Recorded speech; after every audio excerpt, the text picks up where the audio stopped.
so long. The Amalja are in trouble. Let's split up.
Oh, no, you don't.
Kin so ash an esk snodo in aisto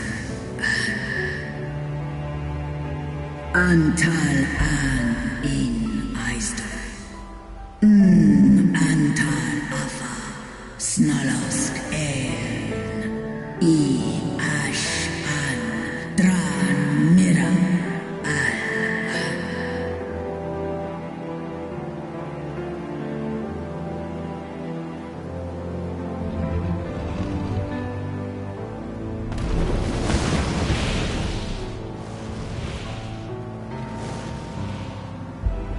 Noble warriors, the dragons chose their friends well.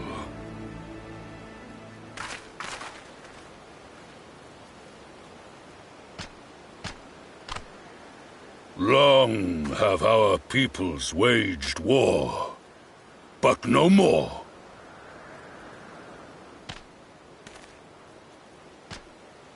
Your fallen lie beside our own. By our words and deeds shall we honor their sacrifice.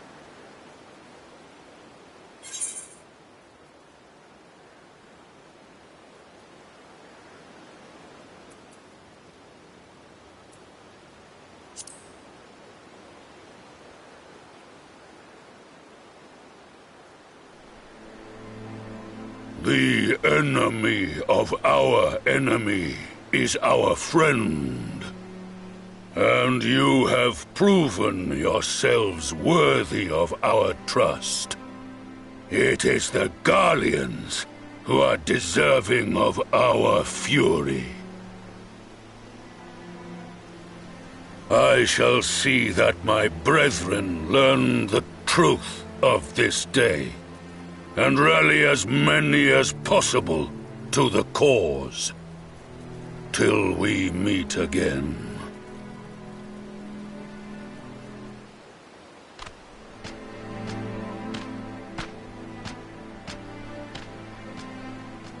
And thus did we make allies of the Amalja.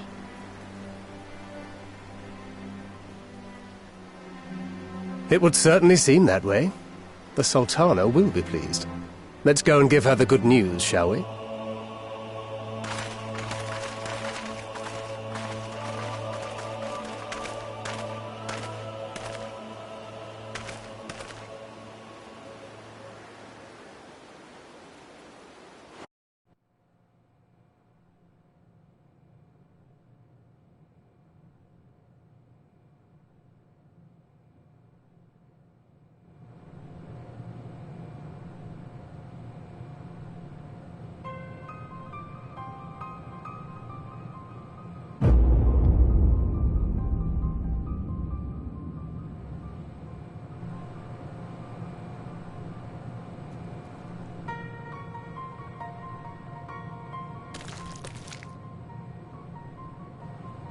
What in Ralga's name happened here?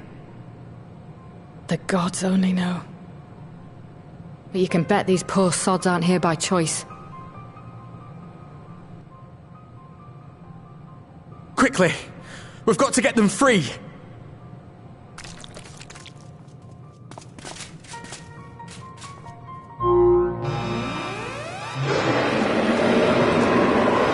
Get back!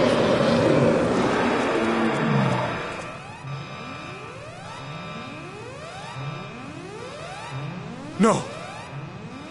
What have I done? It's too late for them! We're leaving, now!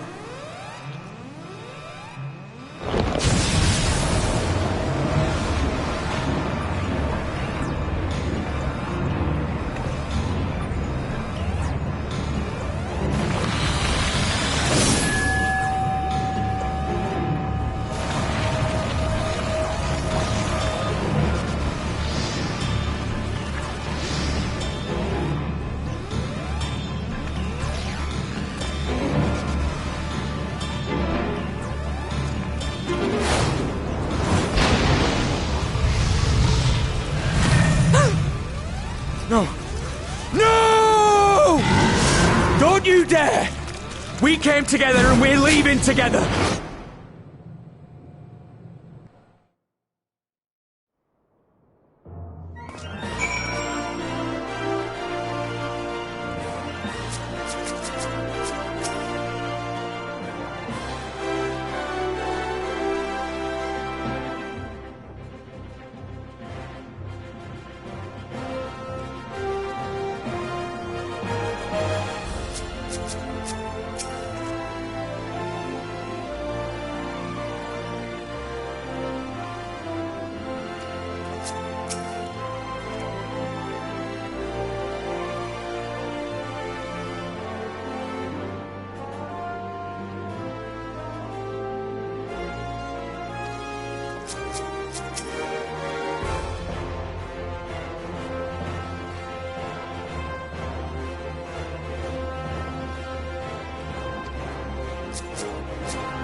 for Dola? Have you been waiting here all this time?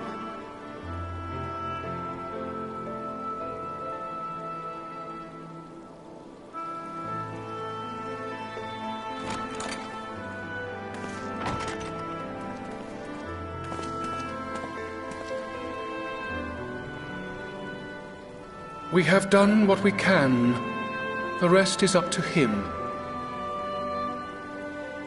May we see him?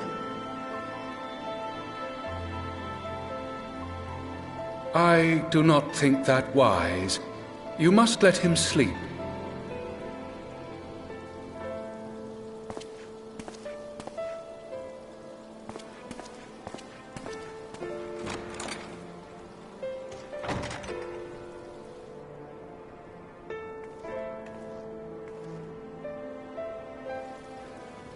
Thank you for bringing him back. He owes you his life.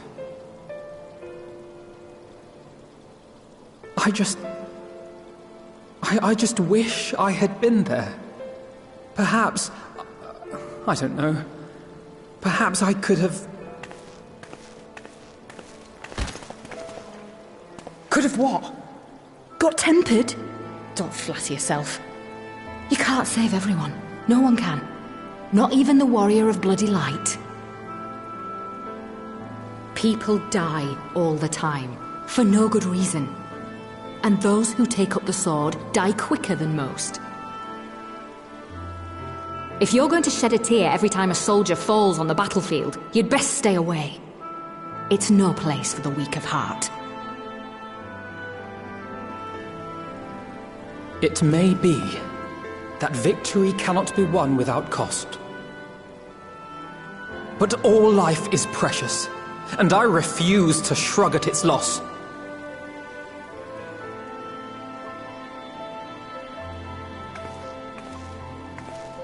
All life is precious! You need to grow up, little man. Before your sparkling ideals get everyone killed.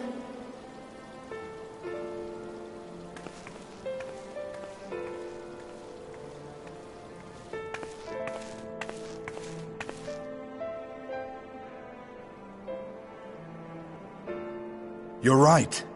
He is idealistic. But the world has more than its fair share of realists, like you and me. It's people like him who dare to dream that things could be better, and make it happen against all the odds.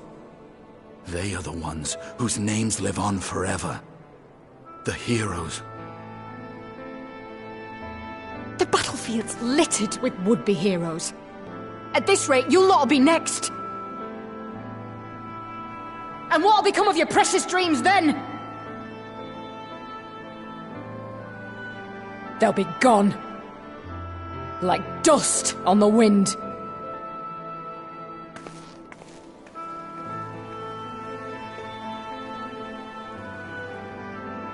Dreams worth fighting for don't die so easily.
Your Grace, pray forgive us our lateness.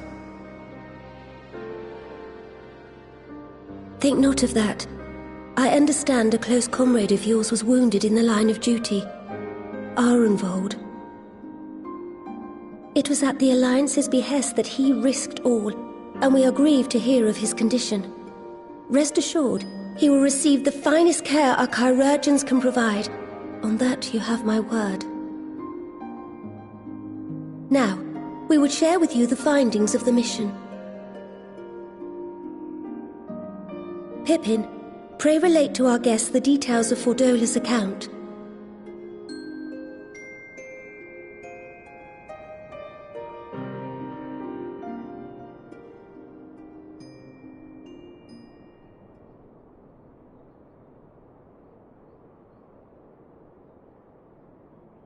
First Bahamut, now Ifrit.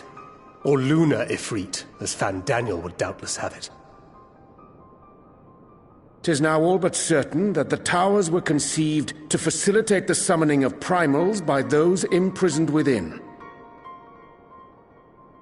Less certain is the means by which the Telophoroi constrain the wills of said entities to enact their designs in defiance of the pleas of their victims. Mayhap they do not.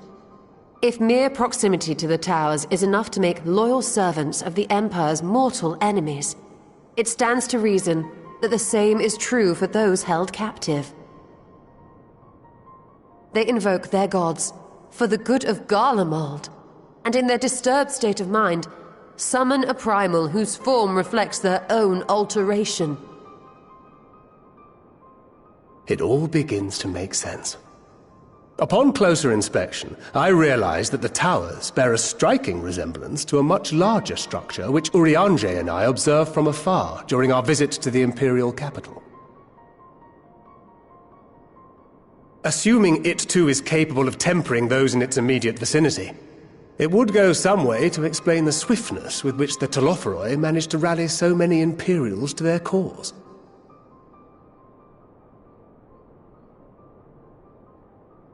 While the situation in Garlemald is indeed troubling, I fear we have more immediate concerns. Ifrit was not the only primal summoned. At approximately the same time, observers at several other towers bore witness to the emergence of further such entities.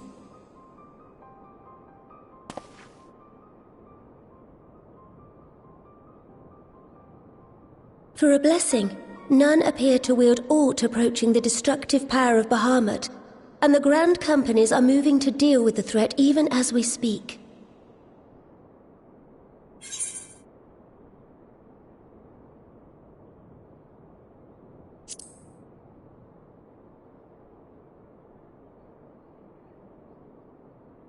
Though we are aware that the task will not be easy, we would call upon the Scions only as a last resort. Pray, conserve your strength for now. After all, it was not so very long ago that you rid us of Bahamut. On which note, I am pleased to report that our talks with the Amalja have reached an agreeable conclusion. They have pledged their full support to our cause. It is our hope that this historic agreement will encourage other tribes to join us at the negotiating table. And I know that I speak for all of the Allied leaders when I say that we will welcome them with open arms at such time as they do. Of course, this was only made possible by the feats of heroism performed at Paglfan. Moreover, we shall not allow the sacrifices of those fallen in battle to have been made in vain. As hope leads to victory, shall victory lead to a new dawn for Eorzea. May these words ever be our guide, Your Grace.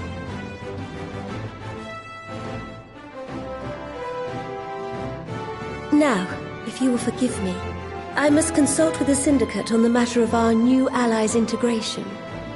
Till next we meet, my friends, I bid you safe travels and blessed respite.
Welcome back. I expect you must all be exhausted. Ere you take your rest, however, I would beg a moment of your time. Thanks to Arenvold's selfless efforts, we may now be confident that we understand the function of the towers. But many questions remain regarding the reason for the summonings, and what lurks behind the looming edifice in Garlemald.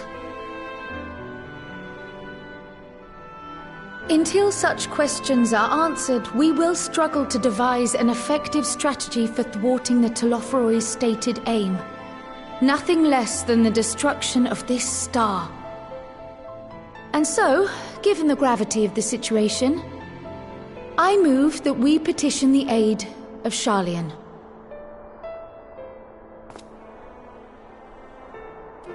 "'Tis possible the ancient knowledge preserved within our archives may hide a clue to our enemy's methods. But given Sharlayan's established policy of non-intervention, our former colleagues are not like to aid us in its discovery." Oh, I well remember what they're like. The Forum's barefaced refusal to assist you in the days prior to the calamity must rank as Sharlayan's most shameful act since the Exodus. But were the final days to be reenacted, it would spell doom for us all. Surely even they cannot turn a blind eye to that. I trust we are all of the same mind on this matter. Urgent as it seemed, I took the liberty of petitioning the Alliance for leave to act as Eorzea's emissary, and have since received their blessing. I presume your role as a student of Baldessian will carry some weight with the Forum? One can but hope. If truth be told, our organization has been a shadow of its former self ever since the disappearance of the Isle of Val. But the name does still retain some degree of prestige. I only pray it will be enough. If there are no objections, I shall depart for Sharlayan at once. But before I do, I should also mention the other matter to which I would devote some time during my stay. After hearing what transpired in the first, I began to question the true nature of Hydaelyn's blessing, a topic I have discussed at some length with Y'shtola. We were wondering, when was the last time Hydaelyn spoke to you directly?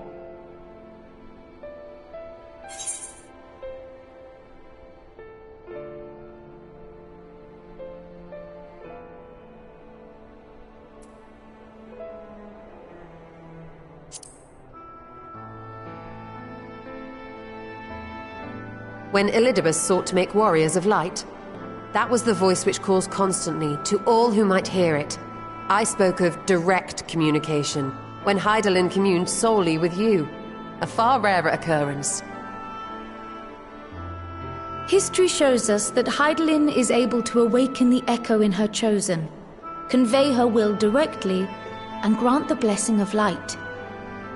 To our knowledge, however, she has not sought to intervene in man's affairs for some considerable time. Might not the explanation for that lie with her choice of champion? Mayhap she is content to trust in her judgment. Mayhap she is. But following my initial discussion with Kryl, I made inquiries of my own, And as far as I am able to tell, Hydaelyn has not made her will known to anyone. During my time in the First, the Oracle of Light spoke to me through Reen. But that was not the will of Hydaelyn. It was Minfilia herself. Indeed. And while she and Hydaelyn were inextricably linked, Minfilia yet acted of her own volition. A messenger, yes, but one who spoke with her own voice. I wonder, could Hydaelyn's silence suggest the presence of some disruptive force, perhaps? Some obstacle to communication? While I share Urianger's high opinion of your conduct, I see no reason why she would deny you her guidance altogether. Then again, who am I to say? The fact is, we simply don't know. But if the explanation is to be found anywhere, I can think of worse places to look than the archives of Sharlayan, and their research on the Ethereal Sea in particular.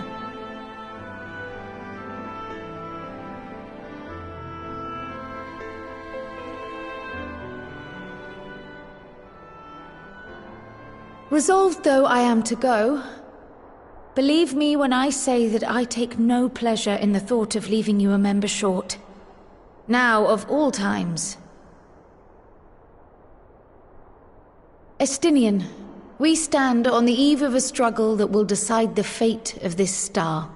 One in which we Scions may play a telling part, yet we are but few in number. And so I must ask you again, will you join us?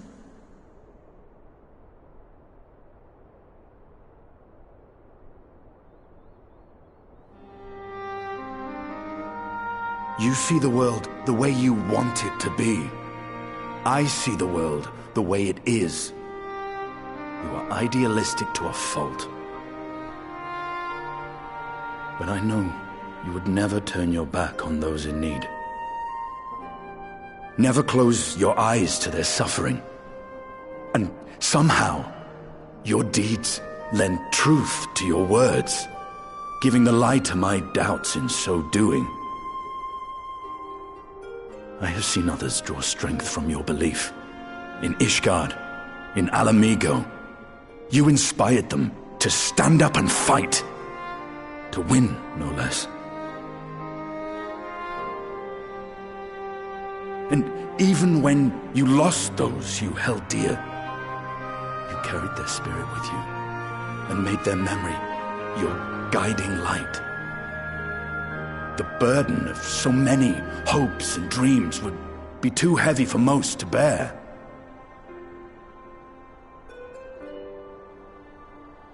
But you bear it willingly, as you have shown me. Some dreams are too important to let go. If you have need of my strength, it's yours. After all you've done, how could I refuse?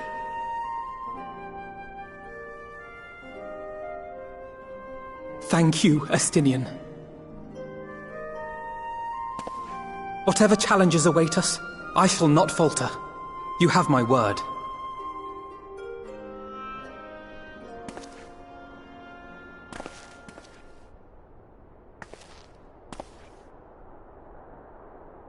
And now, I may bid you farewell. Safe in the knowledge that all is as it should be. In this little corner of the world, at least.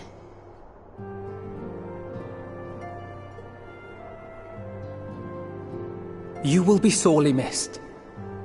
Tread warily in Sharlayan, and do try not to let the Forum embroil you in their politics. A forlorn hope, I know, given the individuals involved.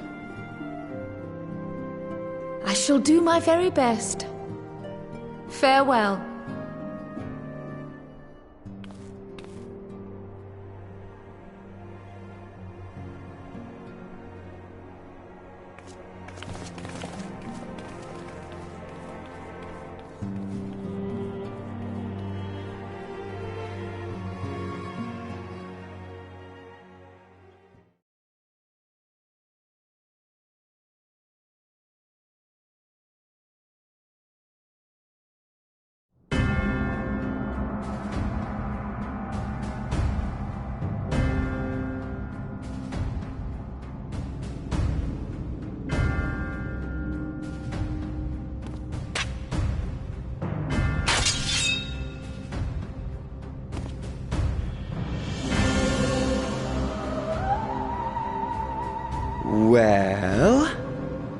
Does this one meet with your approval?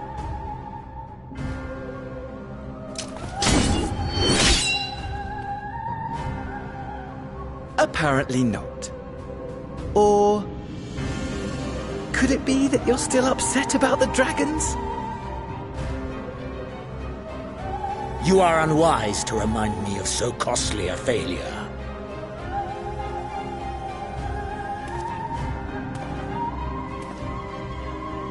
It will not affect our plans, I trust. Oh, hardly at all.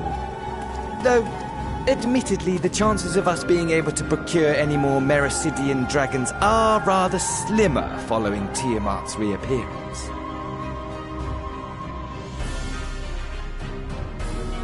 Oh, but the seeds have been sown, my lord. We have only to wait for them to quicken. Speaking of preparations, is it safe to assume that you will be ready to control you-know-what? The hour draws nigh. This nation, forged for Ascian ends, will finally prove its worth. A mighty empire, now no more than an instrument of this star's destruction. What a pleasure it will be to put it to use. Which brings me back to our earlier topic. My lord, while I appreciate that it is not an easy decision, it really is past time you chose your weapon. There is one that I have been meaning to test.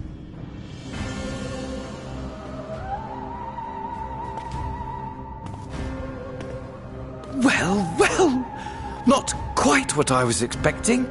Though I will say, it does seem rather apt.